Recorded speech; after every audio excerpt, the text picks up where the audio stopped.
Good morning, guys. Hopefully, you guys are all doing well. Beautiful Tuesday, pre-FOMC. We'll find out what kind of a rate hike we're going to get tomorrow. Please ignore the thumbnails. These are just for my own viewing pleasure. I put them together because I either find them funny or aesthetically pleasing, so they really don't have much to do with the analysis. I know that's not too fun to say, but if you guys like the thumbnail, smash the like for that alone. Don't worry about the analysis. But we are going to jump right into it. Kind of a busy morning for me. Not much has changed since yesterday, so don't shoot the messenger if there's not as much to talk about. But yesterday's video does still stand. There's a really good overview both of order flow leading up to this point and the analysis of what we're actually looking for. So, Max, you got anything to say before we hop right in? I'm all good, mate. As always, Max is always ready. He doesn't have to say anything because he knows exactly what he's going to say later. All right, guys. So we've had boxes on our chart that we established yesterday. So again, if you'd like the more in-depth rundown of those, I'd recommend going back to that video. But yeah, you've come up to resistance. This has been a really, really well-respected area on the chart. You can see we had our Q3 and our 6M2 here, both getting the rejections very nicely.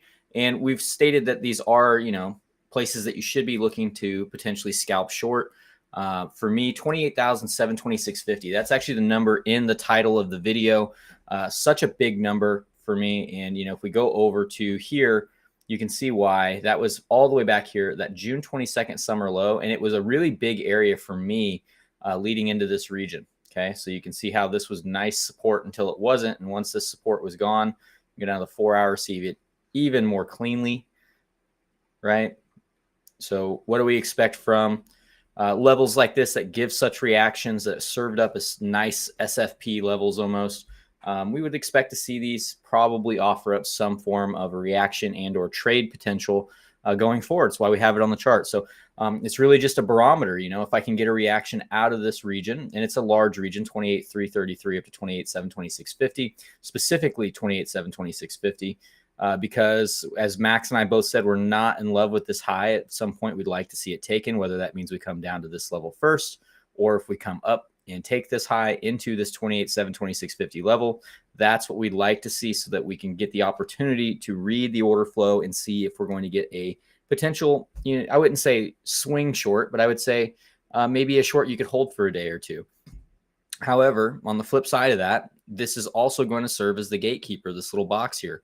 So if you don't get that reaction, out of that move, which I've been taking shorts out of this region anyway, just because the reaction has been good.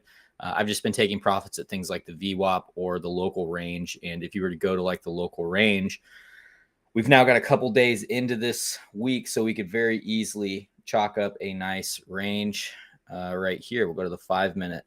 Yeah, this will do. All right, you can see that we've got a very nice weekly range that's coming in here. Okay, so very, very well put together. Little deviation here, back test of the range, cycles the range back to resistance, coming back to the range low now. So very simple if you're day trading. This is how you would be doing so in my personal opinion. And you do have weekly pivots down below you around 26.1. There's also a little bit of a gap down there still that you'd be looking at in terms of maybe a potential swing target if we see the right move off of this region. And that really doesn't break anything. I've got a blue box down here that is just below the range lows, which kind of makes it more attractive to me because then you have the invalidation factor, right? Would love to see these taken, then reclaimed off of support. That gives me the potential for a long back to this box, right? And I'm targeting the range highs again. And we all know how much we've been talking about how we don't like this high necessarily. Right. So if we don't like this guy and when this move occurs first, I'm looking to take that high. Right. That's how I'd be looking at that. Now, obviously, we don't marry things. So if that doesn't happen, it doesn't happen. You are coming to a precipice. So you've got a bit of a squeeze about to be coming on. You can see this for all the pattern guys out there. We do have a little bit of a consolidation going into the end of the day and maybe leading into tomorrow a little bit when the volatility is likely to be expected. I don't know what they're going to do tomorrow, 25 basis points or stop. I don't know if the money printer is going to go burr. I just know that the charts are all right. So for me, I'm trading the charts, still looking for 28,726.50 to take this high. And if we take out this level, this really is the gatekeeper for This broader target here, we'll call it 30K even, because that's the psychological number everybody's going to talk about, right? But 30,169 being the NPOC that I'm looking at. Anything above that, we go up to here, right? So very, very simple. When does this become in jeopardy? When can we target things like the weekly pivot, correct? Let's see. Has anybody else been having issues with this exchange pivots indicator today? Mine does not want to work. I don't know why, but that's okay. We'll do it the old-fashioned way.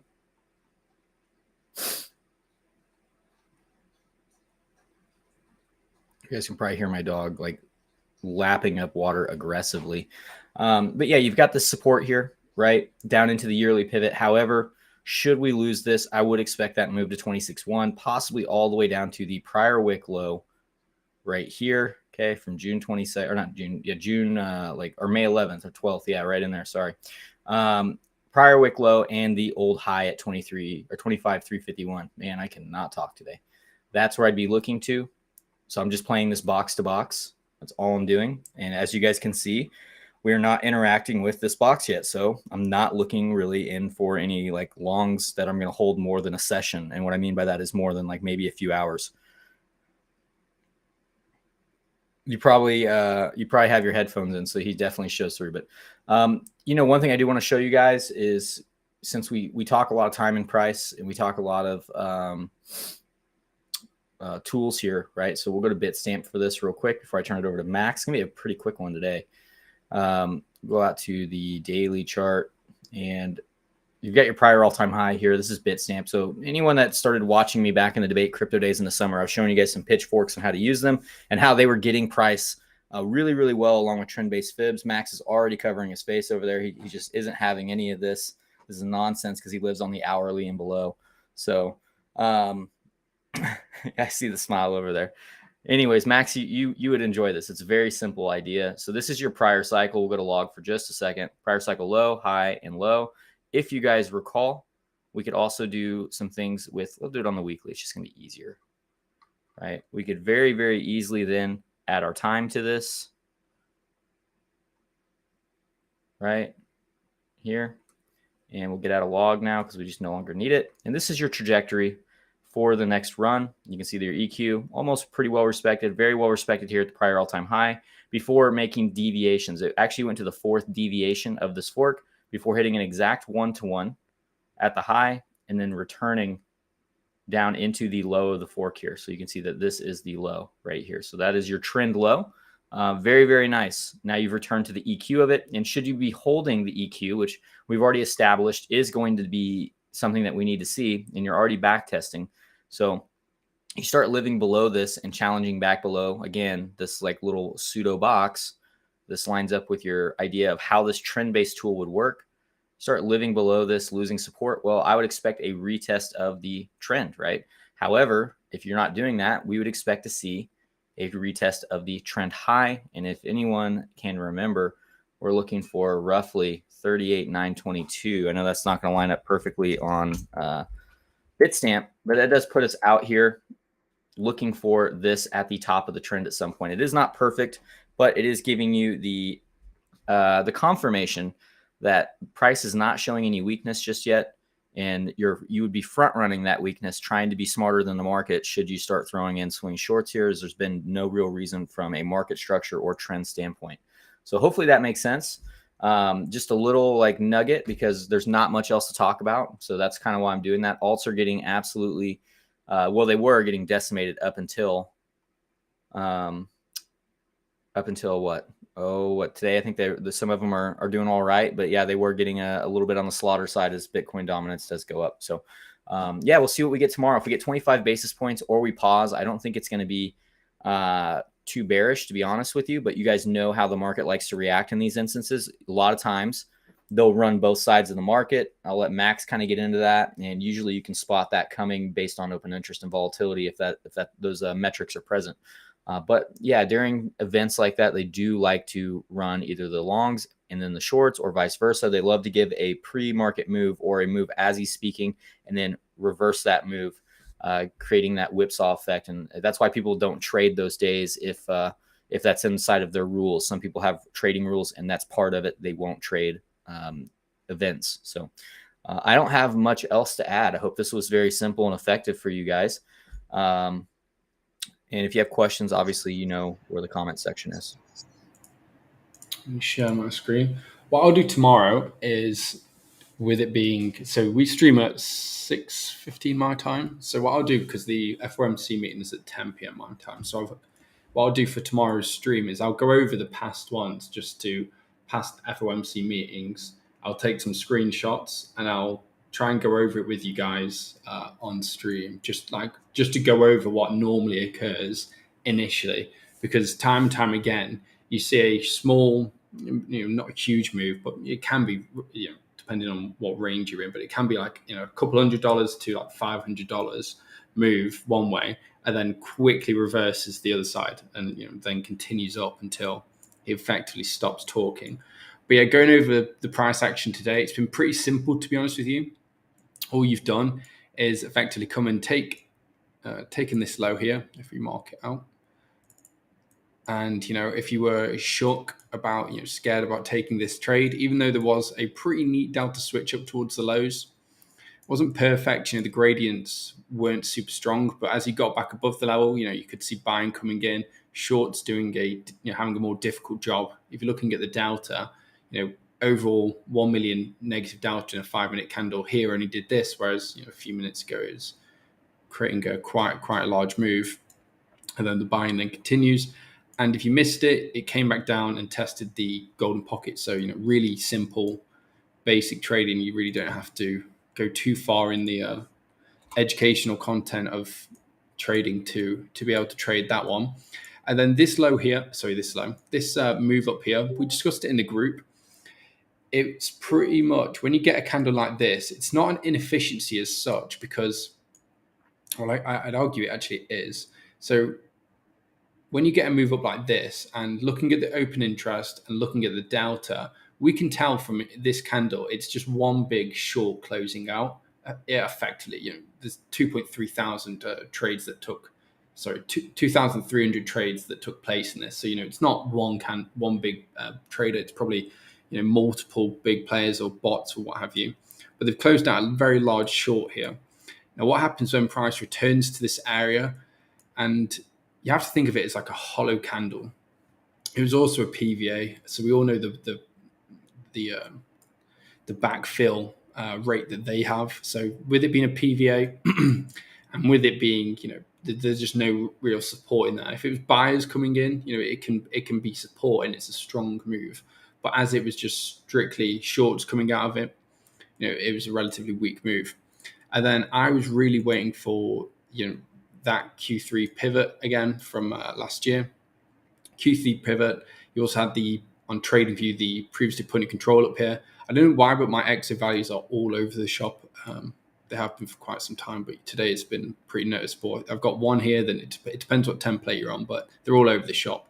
But TradingView had the point of control here. It really paired nicely with an SFP. And if you go down to the 1 minute, and I'm sorry guys, not many people are 1 minute traders, but you can see you had the initial rejection, came down, made a lower high. This whole time, even when it came down here, I only got in when it came up and back tested this region, which was the high that I was looking to be SFP'd back here.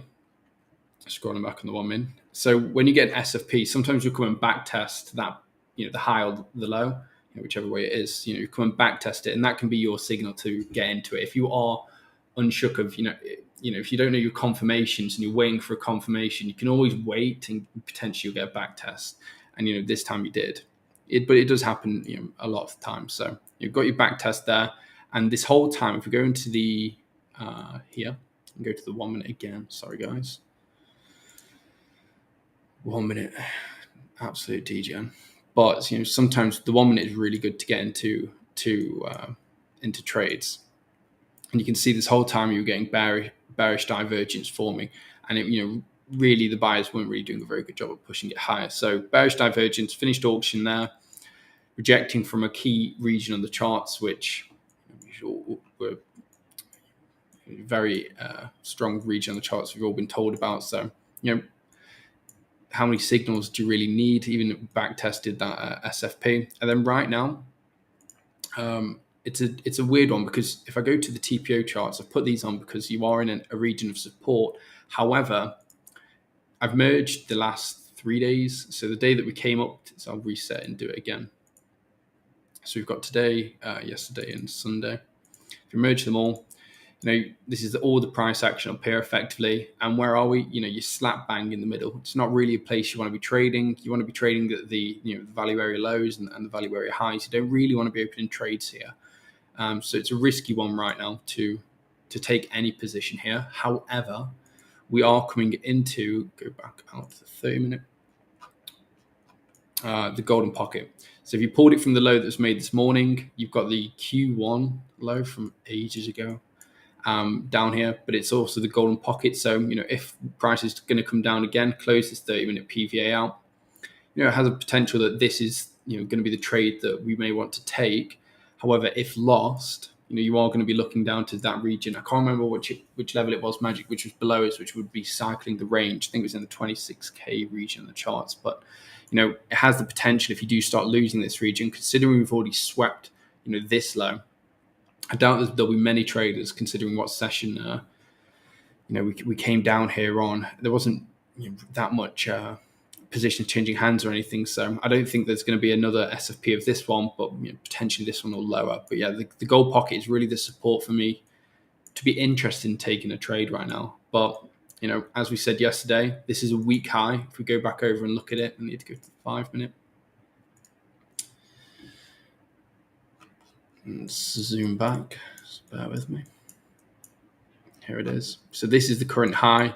Volume is dead on it. Open interest wasn't really giving us any signals. The delta wasn't very skewed in one direction. Yes, 5.3 million is a lot, but this is supposed to be if we're going to try and leave this here for multiple days and weeks, this is not the it's not very common, like ever, for this to be a high. And no finished auction, just really a really weak high. So look for longs, look for the one longs like this morning, because that was so simple to get into that trade. It really was. But yeah, patience, I think, is the name of the game. Wait for the price to come to your levels and then take the trade, because if you're thinking, they've said it's going to go to the highs and take out that high, and you're betting and trading in the middle of the range, you are risking it a lot more than you probably should be. So yeah, patience is the name of the game right now, I think. But yeah, I'm pretty much done, Magic. Not really got too much else to. I've not got anything else to go over.